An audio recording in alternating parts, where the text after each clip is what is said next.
Hello everyone, welcome to my channel. आज की video में हम आइल्स, टोफल, पीटी को डिफरेंशिएट करेंगे और ये देखेंगे कि इनमें से कौन सा टेस्ट बेस्ट है।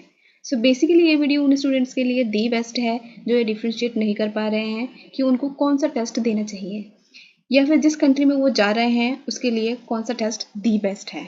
सो इस वीडियो में हम इनका एग्जाम पैटर्न कैसे हैं, फीस स्ट्रक्चर कितना होगा, डिफिकल्टी लेवल क्या है इनकी, या इनकी वैलिडिटी किस हिसाब से होती है, ये सारी चीज़ें हम इसमें डिस्कस करेंगे। इससे पहले हम ये देखते हैं कि ये टेस्ट देना क्यों पड़ता है हमें और इन टेस्ट की रिक्वायरमेंट है क्यों, तो हम वो भी थोड़ा सा इसमें हम ओवरव्यू करते हैं। तो बेसिकली ये जो टेस्ट है वो क्या है, ये जो आइल्स टोफल पीटी है वो एक इंग्लिश प्रोफिशिएंसी टेस्ट है।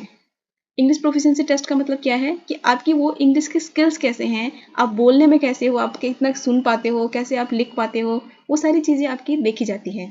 तो ये यूनिवर्सिटीज़, कॉलेजेस या इमिग्रेंट अगर आप वहाँ पर शिफ्ट होना चाह रहे हो तो भी आपकी इनकी रिक्वायरमेंट होती है। ये क्यों होती है? क्योंकि हमारी जो नेटिव लैंग्वेज है वो हिंदी है और हम ऐसी कंट्रीज़ में जाना चाह रहे हैं स्टडी करने या रहने के लिए जिनकी जो मेन लैंग्वेज है वो इंग्लिश है। तो ऐसे में ये जो टेस्ट देना हमारे लिए मैंडेटरी है। तो अब हम देखते हैं एक एक को डिफरेंशिएट करके कि किस हिसाब से इसका पैटर्न है, कि क्या डिफिकल्टी लेवल है या क्या फीस स्ट्रक्चर, सारी चीज़ें अब हम देखते हैं। तो कंपैरिजन देखो क्या है इनकी सारी चीज़ें, मैंने जितना मेरे को समझ आ रहा था, जितना मैं आपको क्लियर कर पा रही थी, जितना मुझे लगा कि आपको समझने की ज़रूरत है, उतना मैंने इस वीडियो में लिखा है, आपको समझाने की कोशिश किया। आप इनका स्क्रीनशॉट भी ले सकते हो ताकि आप बाद में रीड कर सको। मैं इसका आपको ओवरव्यू थोड़ा बहुत दे देती हूँ। जो आइल्स हैं उनकी फुल फॉर्म्स, टोफल की फुल फॉर्म, पीटी की फुल फॉर्म वो दे रखी है। इनकी अगर हम फ़ी की बात करें, फ़ीस इन तीनों की लगभग सेम है। टोफल की आपकी 100 कम है इसकी, क्योंकि 16,900 है। बाकी दोनों आइल्स और पीटी की जो फीस स्ट्रक्चर है वो 17,000 है। आइल्स जो है वो डिफरेंट टाइप की होती है, कुछ कंप्यूटर बेस्ड होती है, पेपर बेस्ड होती है, इसका यूकेवीआई भी होता है और आइल्स लाइफ स्किल्स भी होती हैं। इनकी भी फीस अलग अलग है। अगर आप आइल्स यूकेवीआई की बात करो तो आइल्स यूकेवीआई ओनली फॉर यूके के लिए होता है। अगर आप यूके में स्टडी करना चाह रहे हो पर्टिकुलरली तो आप आइल्स यूकेवीआई के साथ जा सकते हो, क्योंकि वो थोड़ा अगर आपके उसमें बैंड कम भी आ जाते हैं तभी वो चल जाता है। अच्छा, ये जो टेस्ट है वो कौन सी कंट्री एक्सेप्ट करती है, कौन सी कंट्री अगर आप जाना चाह रहे हो तो आपको कौन सा टेस्ट देना चाहिए, तो ये बहुत ज़्यादा इंपॉर्टेंट पॉइंट है। क्योंकि अगर आप जा रहे हो ऑस्ट्रेलिया, अगर आप कर रहे हो टोफल या ड्यूलिंगो कर रहे हो, तो आपको ये देखोगे कि अच्छा वो एक्सेप्टेड है कि नहीं है, क्या पता कुछ यूनिवर्सिटीज़ एंड कॉलेजेस वहाँ की एक्सेप्ट ना करती हो इस चीज़ को। तो उसके लिए क्या है, मेरी जो पर्सनल एक्सपीरियंस है उस बेसिस में आपको अगर मैं बेस्ट गाइड करूँ, तो अगर आप कनाडा जाना चाह रहे हो तो आप आइल्स के साथ जाओ। आइल्स आप करो, कनाडा का कोई भी ऐसी यूनिवर्सिटीज़ या कॉलेज नहीं होगी जो आइल्स को एक्सेप्ट नहीं करती है। टोफल, अगर आप यूएस जाना चाह रहे हो particularly, go for TOEFL. PT, अगर आप ऑस्ट्रेलिया जाना चाह रहे हो तो ऑस्ट्रेलिया जो है वो पीटी को हर उसका इंस्टीट्यूशन है वो एक्सेप्ट करती है।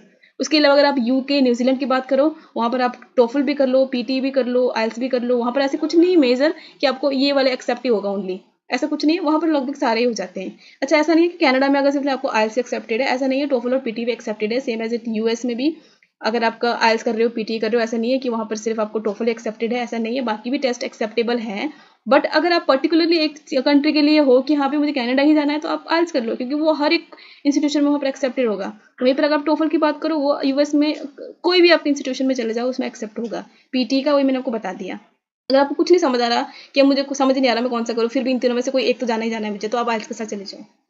अगला पॉइंट क्या है इसका, ड्यूरेशंस किस हिसाब से होंगे। जो ड्यूरेशंस होंगे इन तीनों टेस्ट का वो आपको 2.5 से 3 घंटे के बीच में होंगे। वो किस हिसाब से होंगे हम बाद में डिस्कस करेंगे।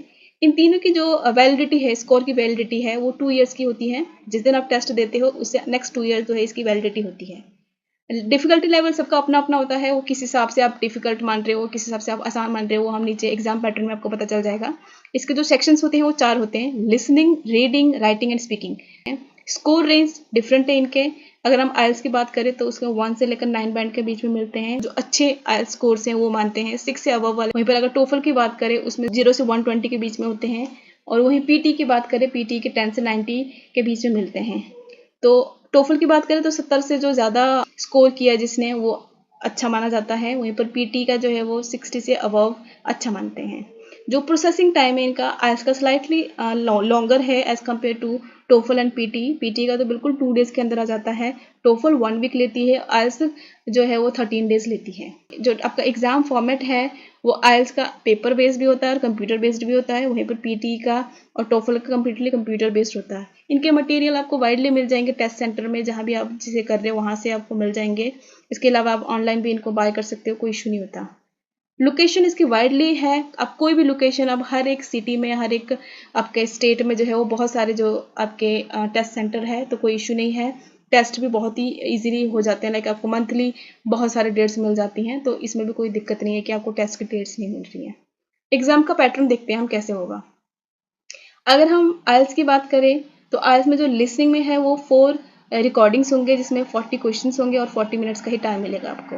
अगर रीडिंग की बात करें, रीडिंग के 3 टेक्स्ट मिलेंगे। 3 टेक्स्ट मतलब आपको 3 पैराग्राफ्स होंगे जिसमें 40 क्वेश्चंस होंगे और इसको रीड करके आपको आंसर करने होते हैं, जिसमें आपको 60 मिनट्स का टाइम दिया जाता है। वहीं पर राइटिंग में आपके 2 टास्क होते हैं। एक में आपको एक विजुअल दिया जाएगा, उसको डिस्क्राइब करके उसके बारे में लिखना है आपने, और सेकंड आपको कोई भी एक ऐसे का टॉपिक दिया जाएगा और उस टॉपिक में आपको ऐसे लिखना है, जिसको आपको 60 मिनट्स जो है वो दिया जाएगा। स्पीकिंग में 3 पार्ट्स होंगे। स्पीकिंग में फर्स्ट पार्ट में आपको सेल्फ इंट्रोडक्शन देना होता है। सेकंड पार्ट में कोई भी वो टॉपिक दे सकते हैं जिसके बारे में आपको उनसे डिस्कस करना है, और जो है वो थर्ड इसमें इसी जो टॉपिक उन्होंने दिया होता है उसको आपको डीप एनालाइज करते हो। ये जो स्पीकिंग का जो टाइम होता है वो 10 से लेकर 15 मिनट्स के बीच में होता है।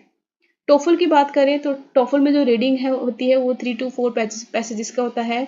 तो वहीं पर अगर 3 पैसेजेस हो तो आपको 32 क्वेश्चंस मिल सकते हैं और 54 मिनट्स मिल सकते हैं। वहीं पर अगर 4 पैसेजेस है तो 40 क्वेश्चंस 72 मिनट्स तक आपको टाइम मिलेगा। लिसनिंग में 4 रिकॉर्डिंग्स होती है, वही मैंने आपको बताया। लिसनिंग में आपको 4 सेक्शंस होते हैं जिसको आपको सुनना होता है, फिर आपको उस बेसिस पे आपको जो क्वेश्चंस दिए होते हैं उनका आंसर्स करने होते हैं। उसका टाइम जो है वो 41 मिनट से 57 मिनट्स तक मिलेंगे आपको। नेक्स्ट देखिए हम स्पीकिंग। स्पीकिंग का भी आपको कोई भी एक फेमिलियर आपका टॉपिक्स दिया जाएगा, जो भी करंट अफेयर्स में से कोई भी आपको टॉपिक भी दिया जा सकता है, तो जिस बेसिस पे आपको कुछ वो अगर जो भी आपसे पूछेंगे उस हिसाब से आपको उसमें रिस्पॉन्स करना होगा। 15 to 17 मिनट आपको इसमें टाइम मिलेगा। राइटिंग में इसके 2 टास्क होंगे। इसमें सिर्फ आपको एसेज लिखनी होती हैं, जैसे हम अगर हम देखें आइल्स में वहाँ पर एक विजुअल डिस्क्रिप्शन होती है, दूसरा आपको ऐसे होते हैं। इसमें ऐसा नहीं है, इसमें आपको दोनों ऐसे मिलेंगे। अगला है हमारा पीटी एकेडमिक्स, जिसमें आपको स्पीकिंग और राइटिंग जो है वो आपकी एक साथ होती है, जिसमें आपकी सेल्फ इंट्रोडक्शन होती है, डिस्क्राइबिंग इमेजेस, आपको इमेजेस डिस्क्राइब करनी होती है, समराइजिंग टेक्स्ट, ऐसे राइटिंग, ये चीज़ें होंगी आपकी स्पीकिंग और राइटिंग में। इसको आपको टाइम मिलेगा 77 से 93 मिनट्स का। रीडिंग में आपको fill in the blanks, multiple choice question होते हैं, रीऑर्डरिंग पैराग्राफ्स होंगी, वो आपको 32 मिनट से लेकर 40 मिनट्स तक का टाइम मिलेगा। लिसनिंग में वही आपको जो है ऑडियो क्लिप्स सुनने होते हैं, उसके बेसिस पे आपको आंसर्स करने होते हैं। तो अगर आप देखो इन तीनों में से आपको कौन सा ज़्यादा इजी रहेगा, क्योंकि एक चीज़ अपना ध्यान रखनी है, आइल्स आप पेपर बेस्ड चूज कर सकते हो, ये दोनों आपका कंप्लीटली जो है कंप्यूटराइज्ड होंगे।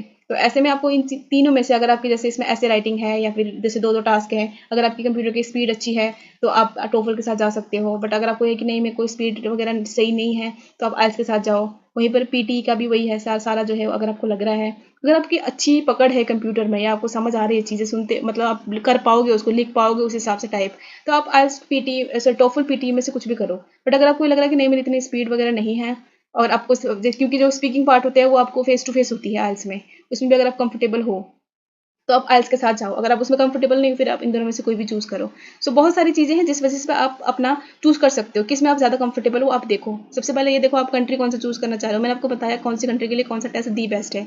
उसके अलावा आपको मैंने बताया कंप्यूटराइज्ड होती है कुछ टेस्ट, कुछ आपके लाइक पेपर बेस्ड होते हैं। फेस टू फेस के लिए अगर आप ओके हो तो आइल्स के साथ जाओ, अगर नहीं ओके हो तो टोफल और पीटी में से कुछ भी कर लो। अगर आपकी टाइपिंग वगैरह बढ़िया है तो आप टोफल पीटी में से कुछ भी कर सकते हो, क्योंकि आपको वहाँ पर टाइप करना पड़ेगा, ऐसे राइटिंग वगैरह करनी पड़ेगी। अगर आपको वो ठीक नहीं आप आइल्स के साथ जाओ। सो आपको बहुत सारी चीज़ें जो है वो देख के आपको जो भी सही लग रहा है वो आप उसके बाद आप चूज़ करना।